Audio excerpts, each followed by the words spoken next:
खुला पैसा और खुली औरत, कहते हैं ना कि जब ये सामने हो तो इंसान का दिमाग काम नहीं करता। इसी टॉपिक पे आज बात करनी है, very interesting, fraud. What is fraud? हम फ्रॉड पे बात करेंगे और इंसान फ्रॉड क्यों करता है। मैं आपको बताऊंगा 3 यूनिवर्सल बातें, और फिर मैं ये भी आपको बताऊंगा कि हाउ टू मैनेज, उस रिस्क को कैसे मैनेज करना है, चाहे आपके बिजनेस में हो, पर्सनल हो, फैमिली में हो। फ्रॉड क्यों होता है, फ्रॉड है क्या, किन वजूहात की बिना पे होता है, and how to manage it. By the way, good evening from Colorado. मुझे स्पॉट बड़ा अच्छा लगा, ब्यूटीफुल कलर्स हियर, माउंटेन्स। तो मैंने कहा चलें बात हो जाए, बात पेंडिंग थी। फ्रॉड है क्या? देखिए, फ्रॉड एक इंटेंशनल एक्ट है, सोची समझी हरकत है टू ऑब्टेन अनलॉफुल, इलीगल और अनराइट, और जिसको कहेंगे कि एक नाजायज़ फ़ायदा उठाना, सही ना, गैर कानूनी और नाजायज़ फ़ायदा उठाना, सोचते समझते, वरना तो एरर हो जाए ना। अगर अनइंटेंशनल हो तो एरर हो जाए, लेकिन इंटेंशनल है तो हम उसको कहते हैं कि ये फ्रॉड है, सही है ना। अच्छा, अब फ्रॉड करते किस वजह से, इंसान फ्रॉड क्यों करता है? 3 बड़ी वजूहत है, यूनिवर्सल 3 बड़ी वजह। पहली वजह क्या है? इंटेग्रिटी, ऑनेस्टी, बेईमानी, सही है ना, पहली। दूसरी वजह है मोटिवेशन, ज़रूरत, और तीसरी वजह है अपॉर्चुनिटी, मौका। क्या वो बारिश हो रही है, आओ मिल के नहा लें। पहली वजह ऑनेस्ट, इंटेग्रिटी, ऑनेस्टी। देखें, सबसे पहली वजह फ्रॉड की हम कहते हैं ना कि लैक ऑफ इंटेग्रिटी, कि बंदा बेईमान हो।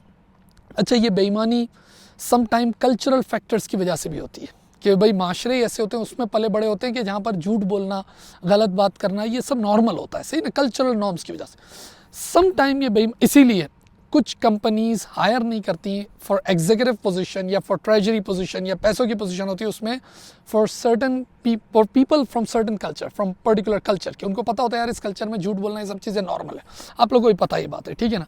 तो एक वजह तो ये डिसऑनेस्टी की होती है ड्यू टू कल्चरल फैक्टर। एक वजह क्या होती है? ड्यू टू पर्सनैलिटी फैक्टर, कि समटाइम कल्चर तो अच्छे होते हैं लेकिन कुछ शख्सियात ही ऐसी होती हैं जिनके अंदर, मिसाल के तौर पर रातों रात अमीर होना है, कुछ पाने की ऐसी जुस्तजू है, तो वो बंदा ज़रा जल्दी फ्रॉड कर जाता है। तो एक पहली वजह हो गई कि भाई ज़ाहिर बंदा बेईमान है, सही है। दूसरी वजह होती है फ्रॉड की, वो कहलाती है मोटिवेशन। मोटिवेशन का मतलब ज़रूरत, पोजीशन की ज़रूरत है, प्रमोशन चाहिए, पैसों की ज़रूरत है। भाई बंदा ईमानदार है लेकिन ज़रूरत ही ऐसी पड़ गई जिसकी बिना पे वो फ्रॉड कर जाएगा।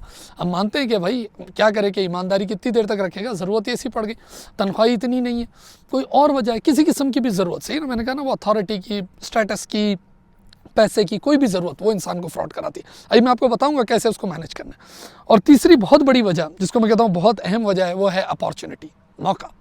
कि आपने किसी को मौका दे दिया तो ज़ाहिर है अब पैसा खुला छोड़ दिया, जो मैंने अभी बात की, तो अब ज़ाहिर है अब वो फ्रॉड नहीं करेगा, तो फिर अब नहीं करेगा तो कब करेगा भाई, हैं? ये वाला पॉइंट आ जाता है कि भाई वही बारिश हो रही है, चलो अब तो नहाएं। अब सवाल ये है कि देखें, अब फ्रॉड का रिस्क तो है, and you can not eliminate the risk. इसको आप मैनेज कर सकते हो, और वो मैनेज कैसे कर सकते हैं? इन्हीं 3 चीज़ों से, कि इन्हीं 3 चीज़ों को कम करने की कोशिश करें। आप इनको कम करने की कोशिश करेंगे, ऑटोमेटिकली फ्रॉड का जो ओवरऑल रिस्क है वो मैनेज हो जाएगा। पहली चीज़ जो मैंने अभी आपको बताई, ऑनेस्टी। क्या करें भाई, जब आप लोगों को हायर करें, फ्रेंड्स में, फैमिली में, मैं किसी भी बिजनेस में बात करें, मेजर आप बिजनेस में बात करते हो, आप जब लोगों को हायर करें, obviously you have to look at the CV, resume and the background, कि भाई किस कल्चर का है, किस जगह, पहले कोई पुराना रेफरेंस ले लें। क्या कर रहे हैं आप? उस पहले फैक्टर को कम करने की कोशिश कर रहे हैं, इंटरव्यूज़ करें, एटीट्यूड सर्वे करें, उसकी थोड़ी सी मेंटालिटी को जांचें। ये सब चीज़ें आप क्यों कर रहे हैं? So that you can minimise that risk. The first risk जो मैंने कहा ना, लैक ऑफ इंटेग्रिटी, मैं मानता हूँ बहुत मुश्किल काम है, क्योंकि ये ऑनेस्टी वैसे भी एक सब्जेक्टिव क्वालिटी है। जो चीज़ें एक की नज़र में ईमानदारी होती है, वो दूसरे की नज़र में बेईमानी होती है। बोलती है तो सही काम है, बोलता है नहीं ये गलत काम है। तो मैं मानता हूँ इस फैक्टर को कम करना बहुत मुश्किल है, लेकिन आप you still try, you do it. Second, motivation.